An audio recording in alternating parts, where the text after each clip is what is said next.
Hey everyone, welcome back to Bridge the Gap podcast. I'm Lauren. And I'm Scott. And we apologize that this episode's coming to you a little late this week. However, we both had very busy weeks Yes. with our work schedules, so we weren't able to get together on our normal day to film. So this is coming to y'all a little late, but we are here. And, we're here. Life happens, man. Dude, life is crazy right now. Professionally, my life is absolutely bonkers. But anyway, the good thing is I know on one of our pages we got 3 new followers from Well, that's awesome. this past week, so that's good. We like that. We are happy that people are enjoying it, you know?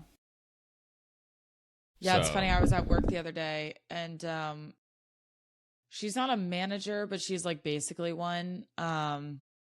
But I was rolling silverware. She was like, I saw that thing that you do on social media. And I was like, what thing? Because I have not only just social media accounts, I have my own YouTube channel. Like, what did you see? She was like, it's that thing you do with your dad. And I was like, it's a good thing, but I hate, like, I'm not prepared to acknowledge it in person, especially not at work. So I was like, oh. Did you like it? She it? goes, what were you not? Yeah, I did ask her, but she was like, what were you not expecting that? I'm like, I don't think anyone's expecting like to be talked to about their social media. When they're at work. That's funny. But she said she likes it. She thinks it's cool that this is the way that we stay in contact, because she was like, you guys don't really have like a focus, like a one topic that you just constantly talk about. And I was like, no, it's kind of just a way for my dad and I to stay close, because, you know, we've always been close, but like we've also talked about on here, it's hard for a dad and at his age, I don't want to say how old you are because I don't know. That's okay. I've said it, I think. It's okay. So a dad in his 50s, to stay close to a daughter in her young 20s. So young 50s, young 20s, 2 different stages of life and 2 different genders. So it's kind of hard, but that's, a lot of people think it's cool that we do that in a way to stay close and in contact. So that's good that we are getting more followers. Yeah, it is cool. I mean, you know, the problem with just having one topic is, number one, I don't see a lot of like other people's podcasts where they just stay on one topic for an entire time. You know what I mean? Unless it's like a professional type business learning or history or something, you know? Or like a, and then the other thing is podcast. Right. Yeah, but then they jump from sport to sport to sport, right? So yeah, but still it's like a sports podcast, not a football podcast. You know what I'm saying? Like Right. Yeah. And then the other thing is it's hard to have one topic because it feels like everything just devolves into political stuff, and we don't want to do that, you know? The world's heavy enough. Right. Like we this don't, is we don't just, need to keep talking about it. We all know what's going on. Right. Like you said, it's a way to showcase a dad and a daughter at our ages and in our stages of lives connecting and disagreeing on some of the stuff, and then having similarities on others, and then just sharing experiences, you know, and like we've said from the beginning, hopefully people find that inspiring so that they can maybe then bridge the gap between them and someone in their family, whether it's a dad and daughter or mom and son or whatever, you know? Yeah. Even siblings. So, yeah, sibling to sibling. Yeah. So nothing's really off the table that we talk about. We do touch on a little bit of everything. So but it's good. I look forward to it. I get to see you and talk to you even remotely. So it's good. But yeah, work has been crazy. Yeah, I just, holy crap, you know, it's just been the craziest month. I think even my boss said it was the craziest July that he can remember, and he's been with the company for 20 years. So it was just, it's like, holy crap, and I made the joke. I was like, I picked a heck of a time to come back. Like, what the hell. And, and then, and then I've got a new manager. I have a new manager coming in next week. I've got new department heads. So it's just like a lot of new and then a lot of work that's been handed down, and trying to navigate it has not been the most fun, I would say. My buddy, who is a little higher up in the HR pyramid, keeps texting me saying, "You okay?" "Yeah, I'm good. Everything's fine. We'll make it through it." I'm not anything if I'm not resilient. So just dealing with it. But my days have been very long, which prevents me from doing much outside of working and sleeping and eating. I mean, that's pretty much all I do, but I've lost weight. You can see it. So it's been nuts, but anyway. Yeah, I'm ready for work to ramp back up because it's been decent this summer, but it's been slow compared to what I was used to during the school year. Right. That's the only difference from working in Columbia last summer and working here is Clemson is very much a college town. And it's pretty much only a college town. Like everyone who's not in college lives in other towns surrounding. Right. But in Columbia, it's the capital, it's a major city. And so even over the summer, like, yeah, the college kids were gone, but we still had a lot of traffic because it's foot traffic because it's a big city. But yeah, this summer it's been I wouldn't say it's a big Friday city, nights. but it's a city. It's a big city for our state. No, I mean, besides what? Charleston? What other big city? Okay, Charleston, Greenville. What other big cities in South Carolina? Yeah. There aren't. Charleston, Greenville. But exactly. Columbia. Thank you. I understand, but it's not a big city. Charlotte's a bigger city. It's a big city for us. You sound like a Yankee right now. I'm not. It's not not at all. It's not a big city. Well, it's not a big Did you know, city, actually, but it's a city. I got told the other day, well, not the other day, like literally over the 4th of July weekend, but I always say the other day and it could be like 6 months ago. I was meeting my friends at this little get together and they're like, "Oh, where are you from?" I was like, "Oh, just Fort Mill." And they're like, "Oh, I thought you were from like New York." I was like, "I'm going to hang myself from the balcony."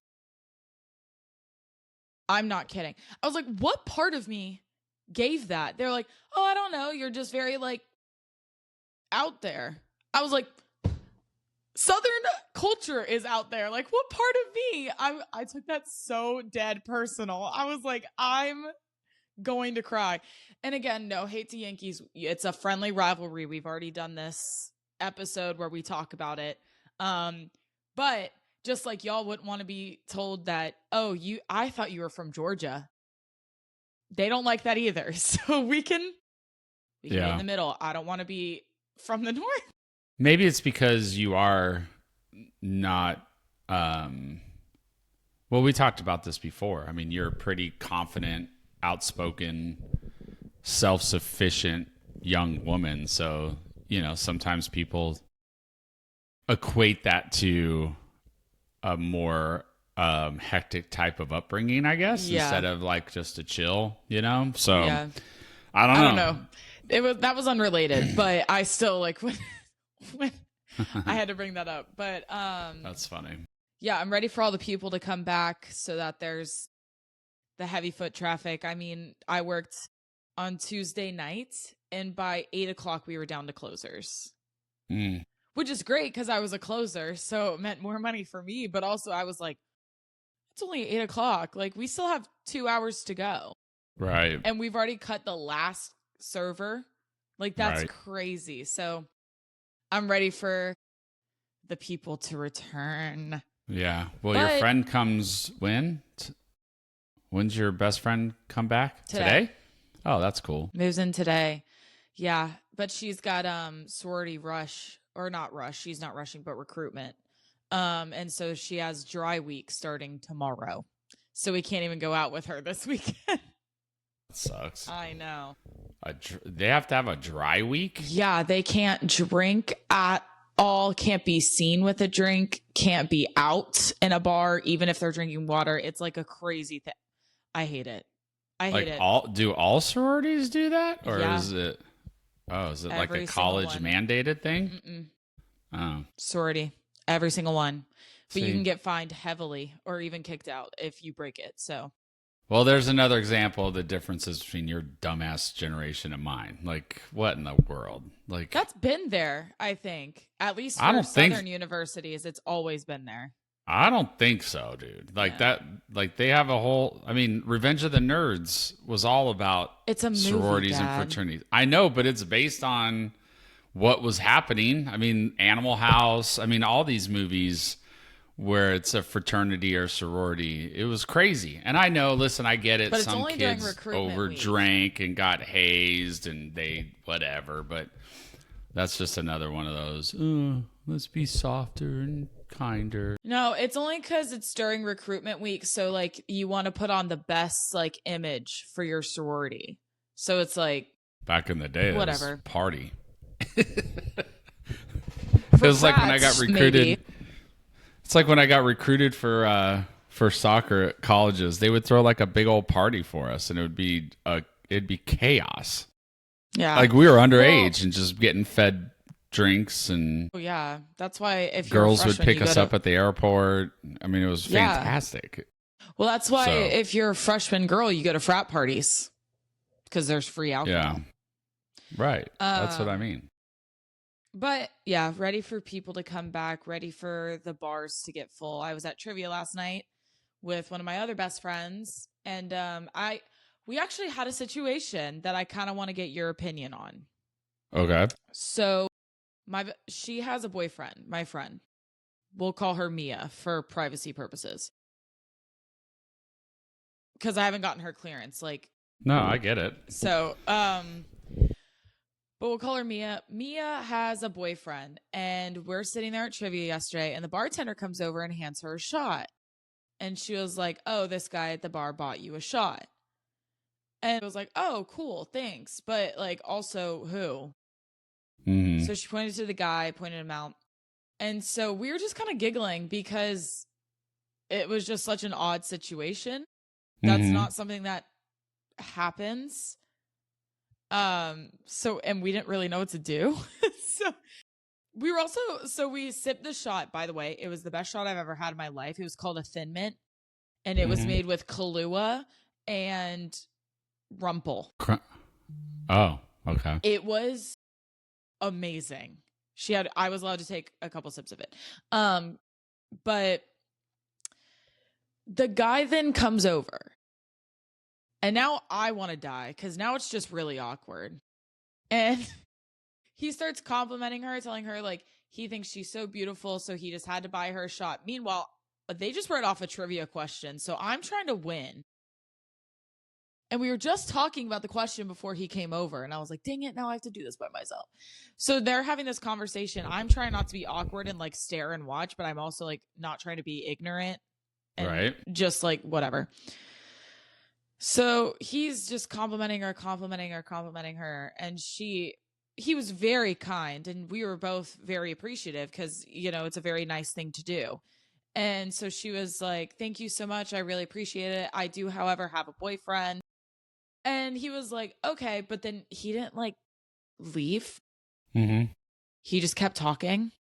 And so that's when it got a little awkward because we were like, "All right, man, like, what else do you want from us?" Like, or her, like, leave her alone. Like, whatever. So he finally walks away. And again, we have nothing bad to say except for like after she said, "I have a boyfriend," he should have just been like, "Okay, sorry if you thought that was weird. Like, enjoy the shot and have a nice night." Right. But he kept like going with like, "Where are you from? What major are you?" Like, and it was like, you know?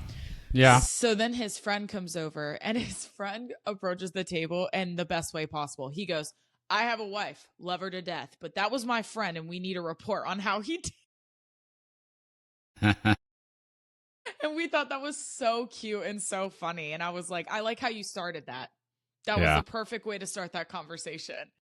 Yeah. So he asked like how we think he did. Mia go first because he was the one that approached her, and she said that he was very kind, very respectful, and she really appreciates it.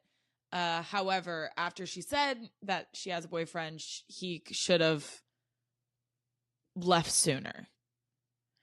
And so then he asked me as the friend, and I said I agreed. I said I think he's very kind, and I think he did the right thing by coming up and introducing himself and all that kind of stuff. But I agreed with the fact that after she said I have a boyfriend, the conversation should have ended a lot quicker.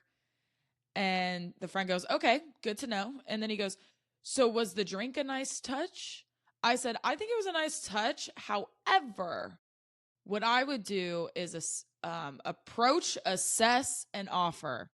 Approach her first, find out if she has a boyfriend or not.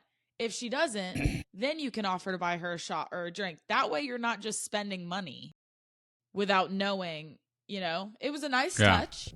Yeah. But she has a boyfriend, so now your entire shot just went down the drain, So it's like, that's what I said. So, and my friend Mia agreed. So I want to know what your perspective of that whole situation is.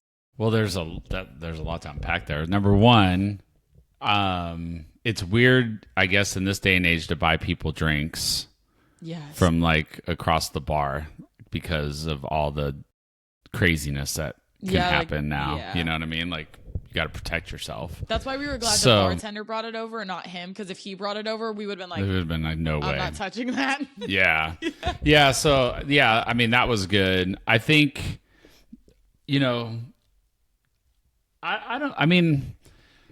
I can see, and I think I've done it before, where I told the bartender to, what's that girl drinking, and buy her one from me or something, Yeah. And then because it opens the door for conversation. So it doesn't always have to be at the end, because trying to open the door to a conversation is tough from a guy to a girl in that situation. It's just hard. It always has been. Because 90% of the time you're going to get rejected, So it's like, all right, well, how do I approach? What can I do? So I don't see a problem with him offering the drink. Having a shot, like a specific shot, is interesting. Like, I've never done that. Well, we asked the bartender what it was afterwards, because we wanted to know if we could get it as like an actual like cocktail. Yeah. And she said that he just told her to make something good. So it was her who decided what shot to make. Yeah. Yeah. Yeah. That, like I said, I think I've done the whole, hey, what's that girl drinking? Make her another one on me, know? But I've never gone, hey, can you make, a liquid cocaine shot for this girl? Like, I've never like had a specific, and he didn't have a specific, but I never have done that, what I mean? Where it was kind of out of the blue. So, but I can see your point of saying, maybe you come over and introduce yourself first. But I mean, I don't think there's a perfect formula either way. Never. I've seen it done both ways. I think I've probably done it both ways. Yeah. And I mean, it is what it is at that point. Like, you just have to try and do what you think is the best way to do it. Yeah. It is interesting though that you guys felt like once she said she had a boyfriend, then he should have moved on. Especially since his friend came over to ask how he did. So he probably is more of a reserved type dude. And so his friends are trying to force him to get out there a little bit, kind of like what your mom says to you every once in a while. When Mia said to me last night, because I was like, damn, I wish someone would buy me a shot. She goes, there's 8 men that have walked by this table multiple times, and you just have not looked. Like, you just don't notice. Yeah. And I was like, I can't do it though. I'm like, why can't they come up to me? And she was like, you want to know why? Because you're so damn intimidating. She's like, you don't realize it, but you are intimidating. So they're not going to. And I was like, but I don't want to do it either. Like, that intimidates me. I'll talk to anyone. I'll talk to... but nobody knows that. I know, but like, if you were to say like, oh, I think that guy at the bar is cute, I'd be like, I got you. And I'd go up to him. Right. If it's me, I'll go, oh, he's cute. Do you want me to go talk to him? No. Well, then you can't sit here and bitch and moan about how you don't have a boyfriend and how you want one and blah, blah, blah. They do it anyway, but it's fine. Continue. Whatever. It's not fine. We'll get on that subject again, but maybe his friends are trying to get him to break out of his shell. And so he was like, all right, well, you have a boyfriend. Cool. I'm still trying to get to know people. Maybe he's new to town. Yeah. Maybe, there's a bunch of different reasons why he could have stayed there. You know what I mean? So maybe his friend, like I said, maybe he's reserved and his friends forced him and said, you can't come over here until you get to know their name, what their major is. You know what I mean? Like maybe that was why. Maybe he's new and just wants to get to know people. There's a bunch of reasons why he could have stayed around. Yeah. So I wouldn't have taken it as awkward as maybe you guys did, but I'm also not a girl. So it was, I mean, he was very respectful. Like, we weren't like, he stuck around in a creepy way. Right. No, I know. But, then he went, oh, okay, cool. Where are you from? It's like, oh. Right. All right. Like, so if he would have transitioned better, then like you said, like, okay, well, I'm just trying to get to know people around here. So, and it involved me at that point, but he never like looked at me. He like only looked at her. So I'm just like, yeah, that's a little bit different. Cause like when my friends and I went to Nashville, 15 years ago or however long ago it was, it's just the three of us. All three of us were married, fathers. We were just going to have a good time and go to the Chargers-Titans game that Sunday. So we were at bars all weekend and talking to people. And, we had women come up and start talking to us. And we're like, yeah, we're married. Obviously, we all had our rings on and stuff. Hold on.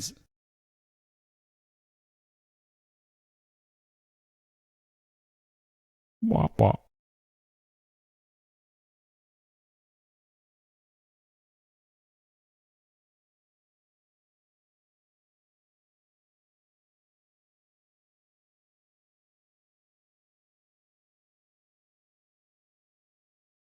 Sorry, I thought someone was knocking at my door, but it's just someone doing construction or something. Gotcha. Sorry. So you were in Nashville? Yeah. And I mean, we had our rings on and stuff, but people would come up to our table and talk to us, women.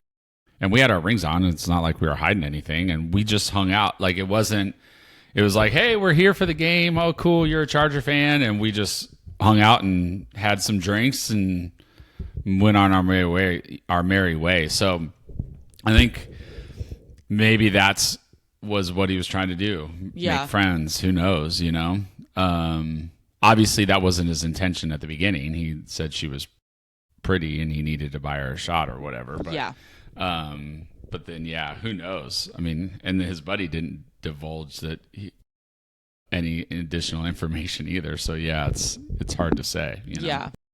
But going to the other thing, you have to listen. I never thought I was that intimidating because internally I feel like you. I'm like, I'm pretty cool to anybody if they're cool. Like if you're an asshole, I'm not cool to you at all. Right. But I'm open to talk to people. I work in an industry where I talk to thousands of people a day, it feels like. But, people have told me I'm intimidating, especially being the boss or whatever. Like, and I'm like, why? Like, I'm the easiest going guy unless you do something wrong, and then I'm going to hold you accountable. But they're like, you're just intimidating. It's the way you carry yourself, and that's you.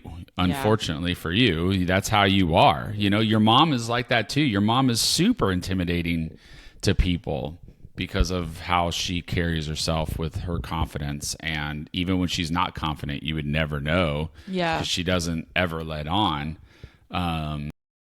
So you're going to have to recognize that. And you've always said you have resting bitch face. And so when you're resting and you're already confident, right? Which people are intimidated by both at your work and in your personal life.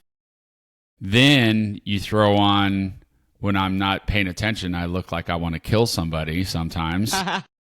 You're going to have to try and make some first moves. Your mom, listen, I was intimidated by your mom. She's 3 years older than I am. She had already had some life events that she had gone through. So I was like, oh, no, I'll be friends with her, but there's no chance. She had asked me out because I was like, no way. Like, I was intimidated like crazy. So you're just going to have to accept that's who you are. And when you can finally accept that, then you can make the adjustments and do what you need to do. I understand the being swept off your feet and the whole romantic part of it, but you never know. If you just initiate the first conversation, that feeling can still happen. It can still happen. But then I have to walk up to them. Well, now you know how most guys feel. I can't. It sucks. Especially if they're surrounded by their friends too. I'm like, no way in hell. Yeah. No way in hell. Well, then go up with a friend.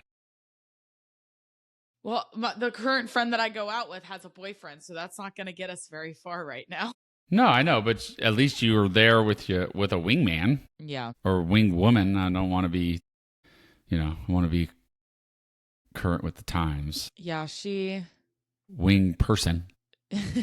Wing them. Don't begin. Don't get me started.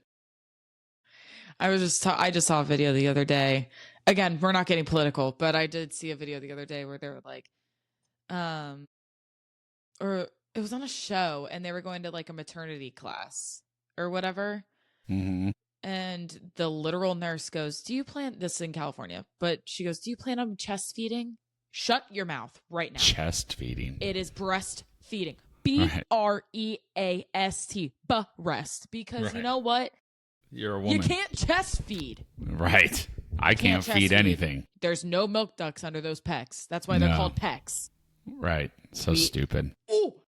Anyway. So stupid. But anyway, yeah. I mean, listen, we just talked last week about how you want a boyfriend and blah, blah, blah. But you're intimidating. And it's you and I just talked about it with a situation at work where people feel like you'll take something and have an ego about it when that's not who you are. But you're confident, you're independent, you're smart, you are friends with a ton of different types of people, so you're pretty well-rounded. Yeah. And so that's intimidating to people. And girls, no offense, girls are very catty with that kind of shit. So, and it's not fair, it's not fair, and it'll be there for the rest of your life. People are going to assess you a certain way. And that's why I've said to you, I was like, listen, if people don't like me, then okay. Yeah. I know I'm a good person internally. I have good intentions. I'm there for people when they need me. Do I go and out of my way and be like, hey, do you need me today? No, I don't, because we all have our own priorities. But if you ever call me and need me, or if you need something, if I'm able to, I'm always there to help. Yeah. But if you're gonna judge me because one night at a party in the neighborhood I said something that you didn't agree with, and that's how you're gonna quantify my entire existence, then I don't have time for you. You know what I mean? Literally. So that's gonna be you. I mean, that is you, and so it's hard. It's hard to be that way, but I don't think it's wrong to be that way. You know what I mean? Like it, because I mean, I do know I have a really bad resting face, and I really try to be conscious about that, especially when I'm drinking, because then I get very loose-lipped as well. So I get like that when I get frustrated at work. That's why I thank God I have an HR right next to my office, because I have to go in there and close the door and be like, am I stupid? Like, what in the hell did I just watch? I'm the friend at the bar where if you bump into me, I'm going to shove you. Like if it's super crowded and you continuously just like, it's not like you did it on accident and then like are like, oh my gosh, I'm Apologized. sorry, like I'm being Right. mindful, blah, blah, blah. If you do it repeatedly, you will feel right here directly in between your shoulder blades. I'm sorry. And then I'm also the friend that goes, wow, I guess excuse me doesn't exist anymore. Like I'm that friend. Yeah. And my Well, best friend gets so mad at me because she's like, Lauren, stop. You're going to start something. I was like, no, I'm finishing something. I won't start anything. and geez, I wonder why nobody talks to me sometimes. I mean, dude, you know the answer. It's just, no. Yes. No. Because if you do that and a guy sees you do it, I'm not saying it's wrong at all. I'm always for you standing up for yourself and protecting your space and, you know, not taking shit from anybody. We've always raised you to be that way. Independent, strong. I really don't, I don't shove hard. I just kind of push off. It's usually a drunk freshman. That's usually what it is, who had way too much to drink and is surrounded by a bunch of guys and probably needs her friends to take her home. But that's they none of your also, business. they stand 10 toes down too. They'll turn around and be like, what is your problem? I'm like, my problem is you can't stand up straight and you've knocked my drink out of my hand. That's my problem. Right. Like there was one time a girl kept doing it. And then at one point, I guess she got fed up and she threw herself back into me and knocked my drink over me. And I looked at her, I go, I will kill you. I was drunk, but I straight up was like, I'll kill you. She goes, so stop shoving me. I said, so stand on your feet like a normal person, you loser. Like I was so mad. Dude. And then her friends looked at her and they were like, we should go home. I'm like, yeah, y'all should have went home 30 minutes ago when I saw her throwing up in the bathroom. That's when y'all should have left. Right.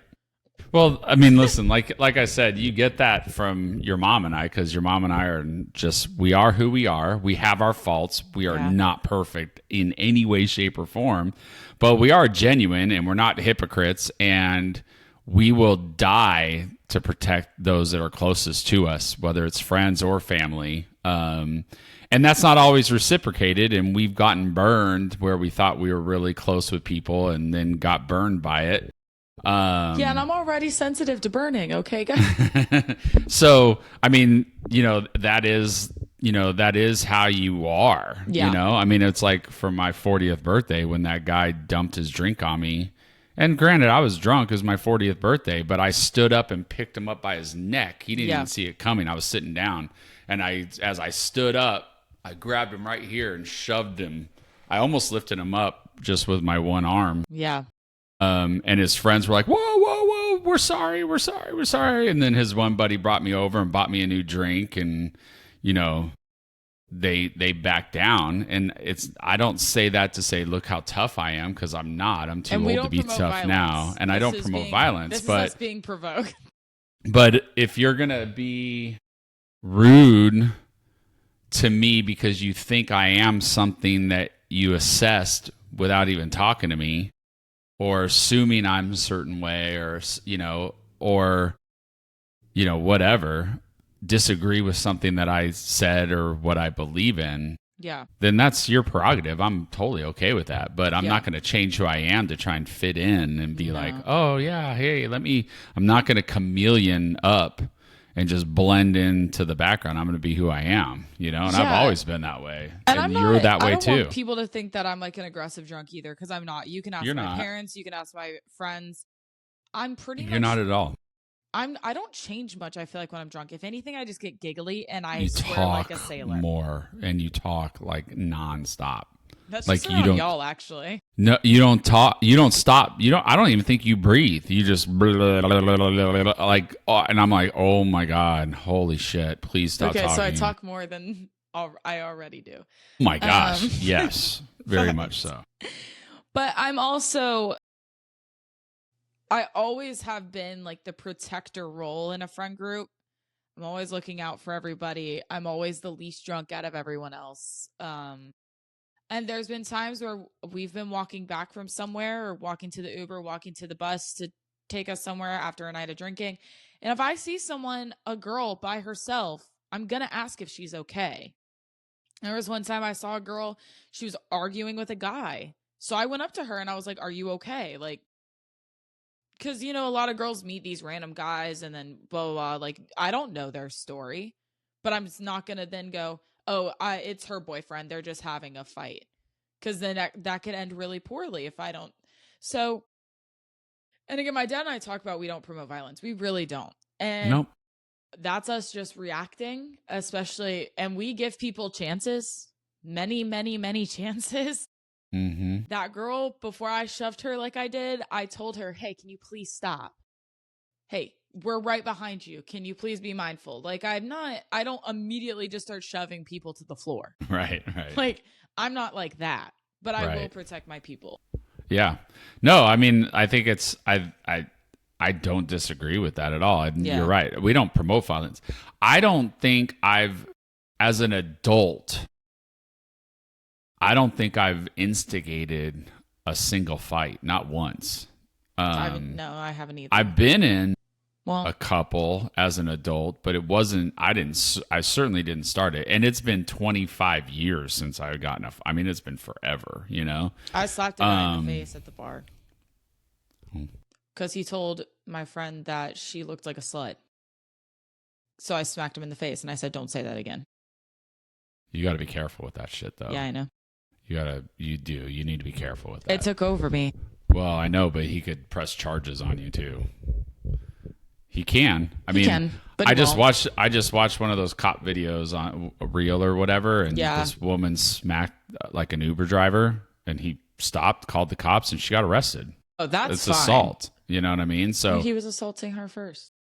he didn't physically assault her. There's a difference between verbal assault and physical assault. I know in the social environment, neither is okay. Yeah. But No, physical violence. I'm not Physical violence you can get arrested for. You No, can't get arrested for saying someone's a slut. So you just need to be careful. Yeah, no, I'm not like sitting here like I slapped him in, but I did. I'm I not know. going to deny it. I understand. I'm Not just my telling best you, you got to moment. be careful.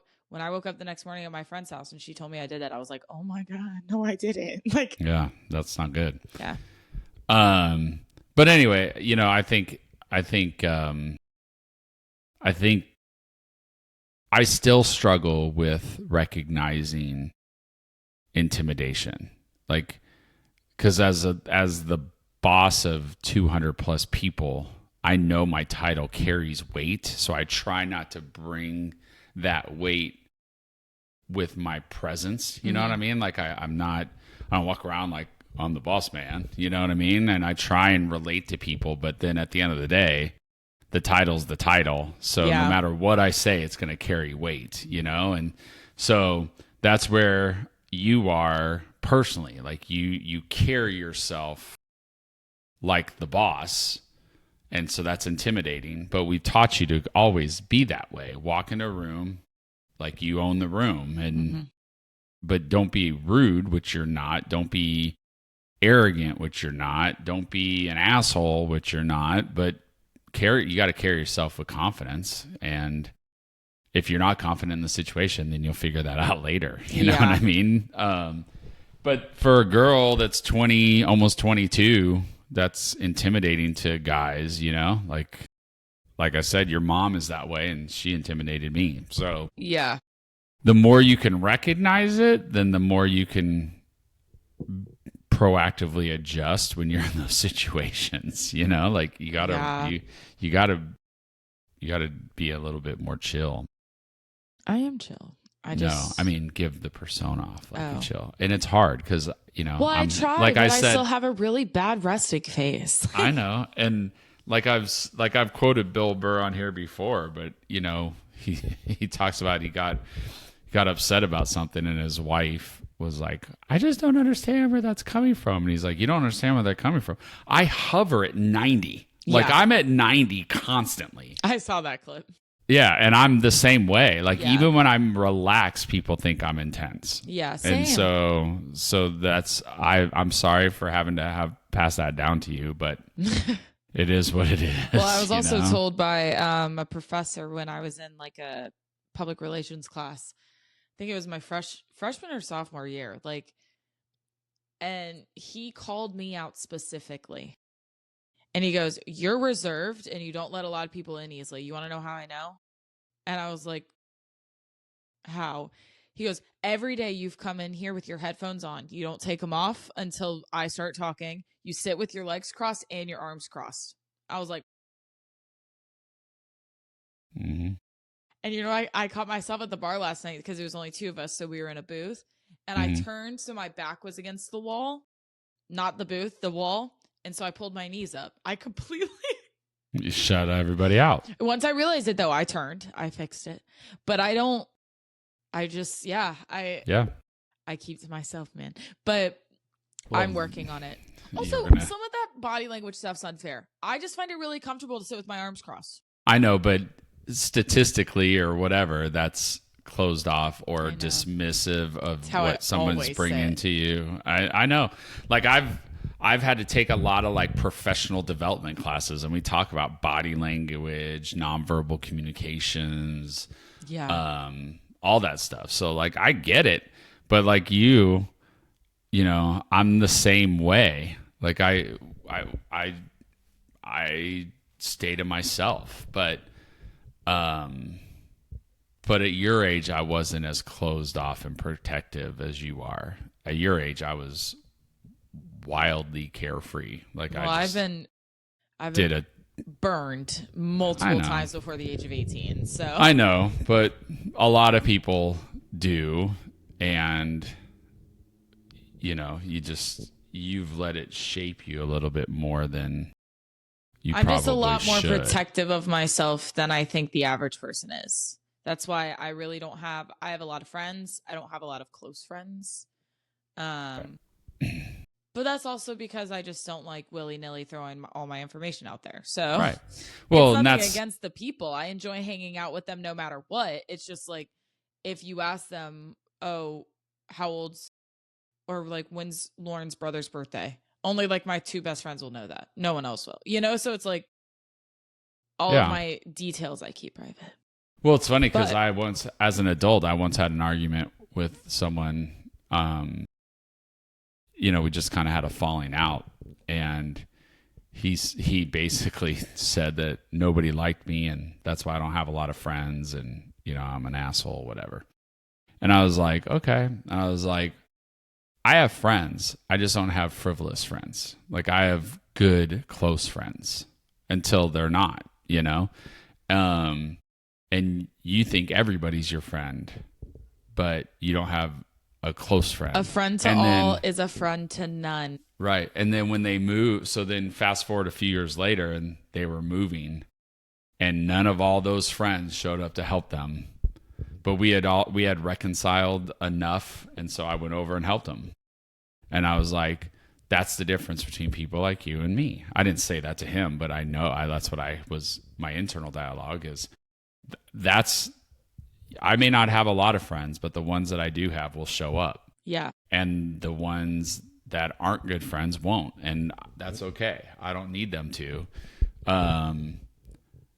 And so it's always interesting when I think the interesting thing for like people like us and your mom, it took your mom a little while to understand because your mom will give her heart to people and give them everything she has and then not get it in return. And it used to really bother her, like really hurt her feelings.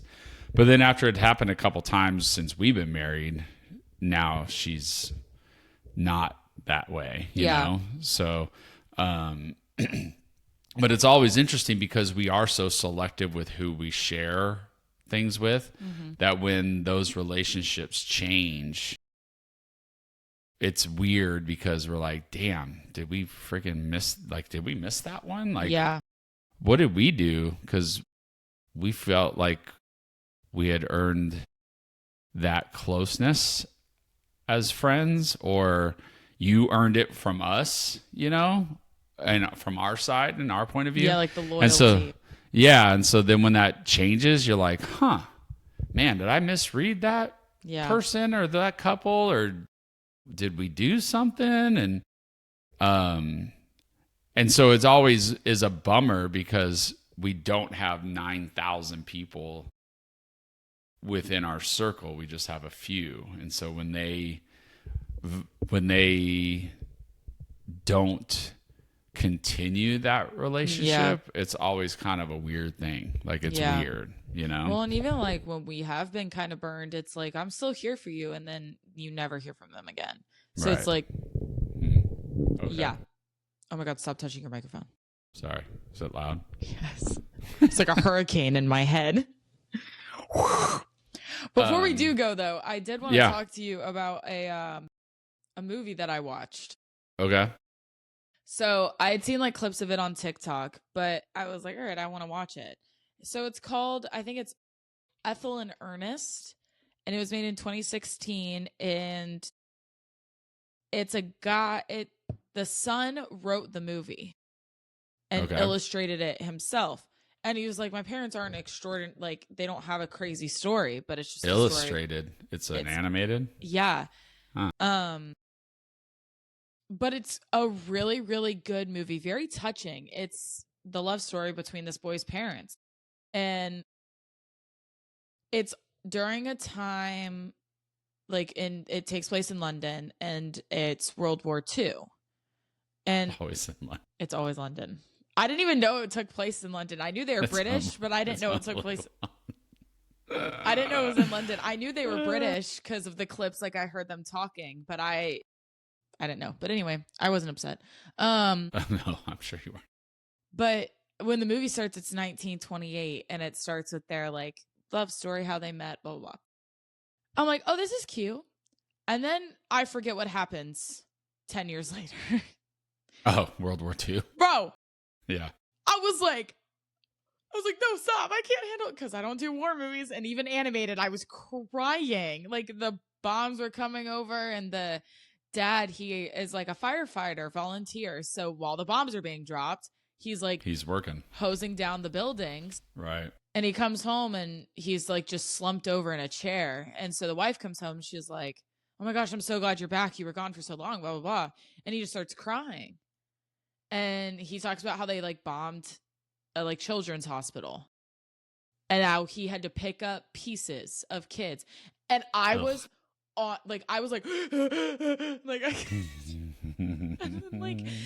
and then they played like audio from like the radios, like actual audio of like Churchill talking and Hitler. Oh, yeah. I've never heard Hitler. Winston Churchill? No, I've heard Churchill. His speech was fantastic.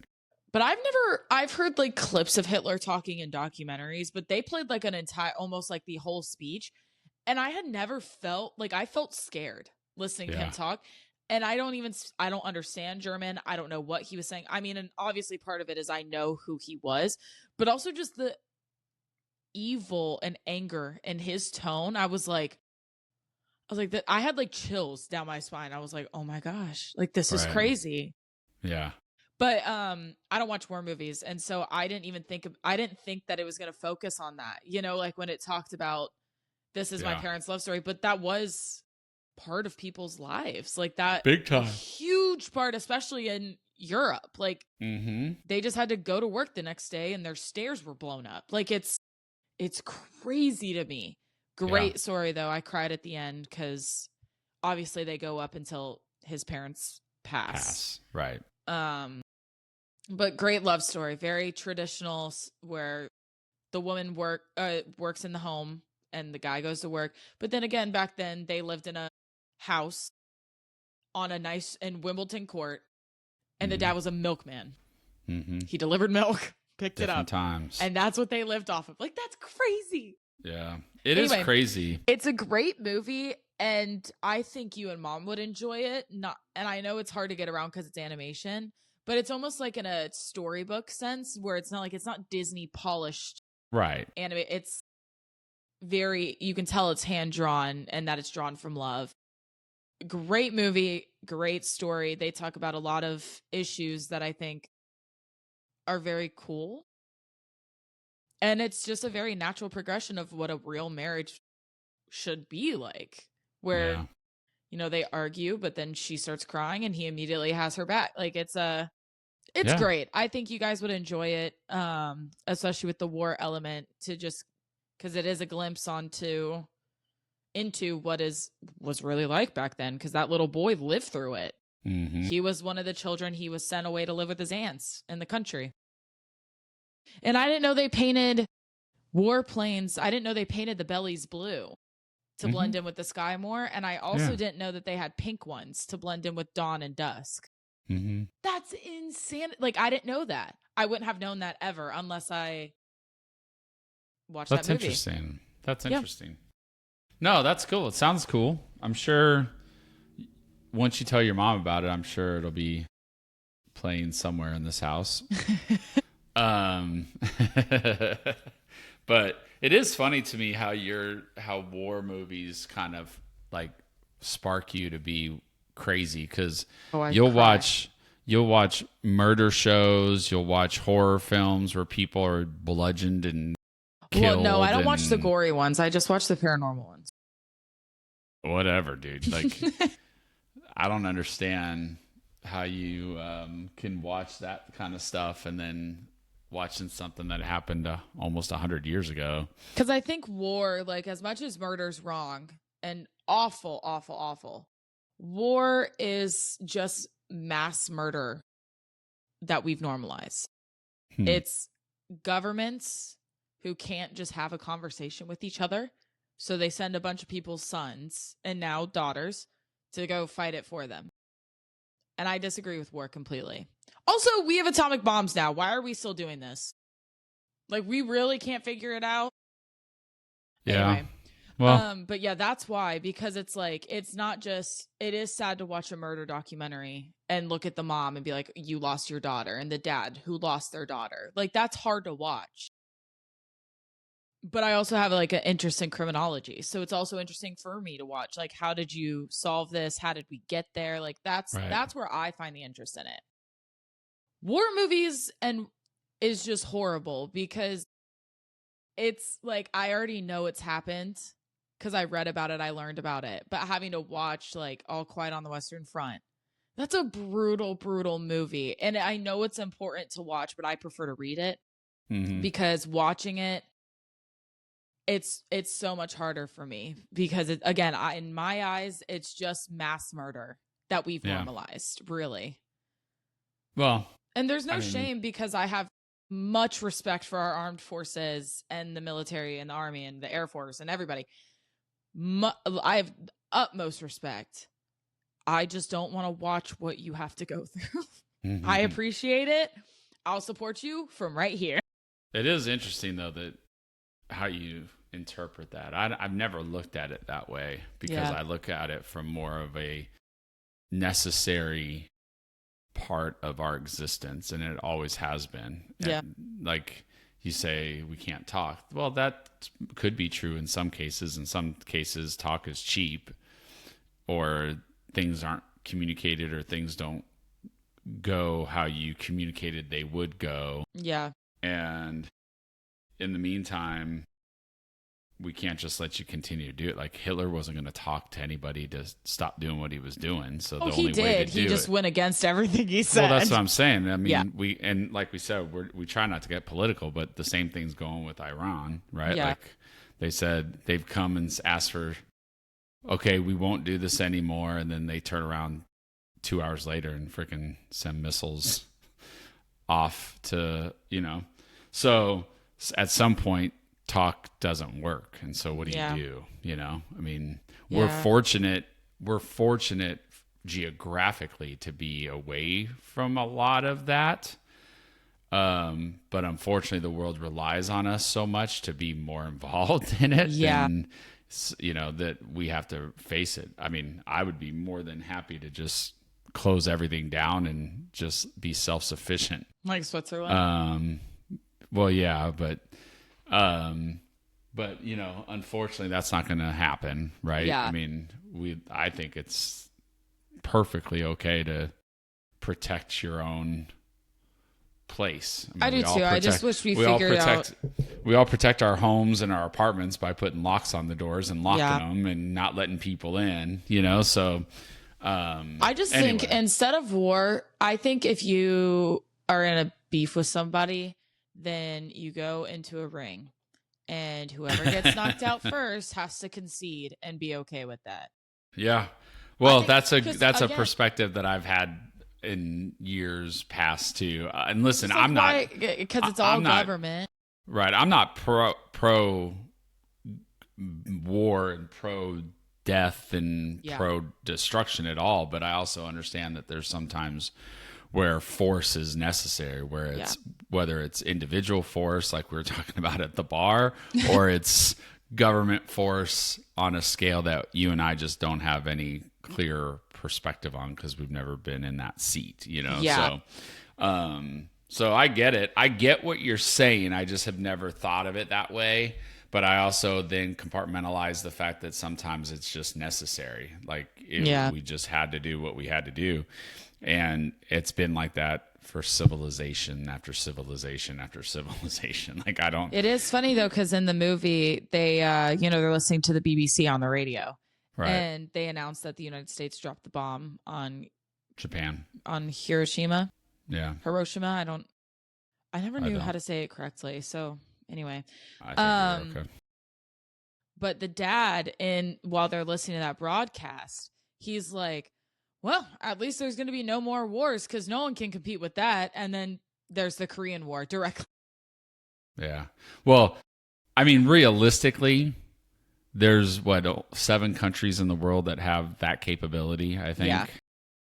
And that might be more than there actually is. I think it's India, Russia, us, England, Germany. I can't remember. There might be 1 or 2 more. But anyway, the interesting thing is we never use them. Yeah. You know what I mean? So to your point, or to the dad's point, there really shouldn't be one, because if we're getting to that point, we could just do it and it'd be done. You know, how many is it? 7? Was that right? And all the freaking governments will go into their bunkers and be fine, but it's all the civilians that are going to die. Right. Was I right? Was it 7? I can't count that fast. 9. 9. Russia, okay. The United States, yep. China, France, China. Oh. The United Kingdom, yep. Pakistan, India, Israel, right, and North Korea. However, that's right. Together, these nations hold an estimated 12,000 plus nuclear warheads, with Russia and the United States owning nearly 90% of that global. Yeah, I think we have the most. But duh. Well, that's why Sting made that song Russians. Right. As much as it's hard to listen to, and I cry every time that song comes on. Beautiful song, though. It's a good message because they talk about you hope the Russians love their children too, because if nuclear war were to happen, it's the civilians that pay the price for. Okay, Kona. Who was that? Kona Kai? That was Kai. Yeah. I was too high. It was once I heard the higher pitch, I was like, that's Kai. I don't know what she's barking at. She agrees with us because no, I get it. You're totally right. I'm not just it's totally fair. Especially because the atomic bomb on Japan, it's such a hard thing to defend as an American, because I understand why we did it. It was to finally end it. But also they attacked us. Yes. But even Oppenheimer didn't realize the extent of the damage until he'd already done it. And you know, a lot of those people live with the regret of how many civilians died. You know, it just sucks that it's like, what is the saying? It's like you reap what your parents sowed, or something, like the children pay the price for what the parents did. Mm-hmm. It's that same kind of thing where it's like, well, Russia, I think we're cool. I think your language is really cool. Well, I like your fashion. Different time too, though. I mean, when he wrote that song, it was in the middle of the Cold War, and they did many ugly, terrible things to even their own citizens, which is why we have to, in my opinion, it's why we always have to be prepared and ready, because you have this radical Islam faction of the world right now that believes that they are supposed to take over the world. Yeah, did you see the videos in Michigan? Yeah. Did you see what happened in Spain? No. Look that up. So, back then there was a huge population of Russians that still believed what they were doing was right and that they were supposed to take over the world, right? Like they took over Eastern Europe. And so, because also, let's talk about it. Why are dictators not just considered cult leaders they at are. that point? Like, you believe that you are this divine being that is meant to take over. That's cult. That's a cult. That's not even a country anymore. That's I don't think cult. anybody would argue that, you know what I mean? Yeah. So anyway, I think it'd be a good movie because, again, it's got a good family love story, but also it's got that war component, which you both have no problem watching.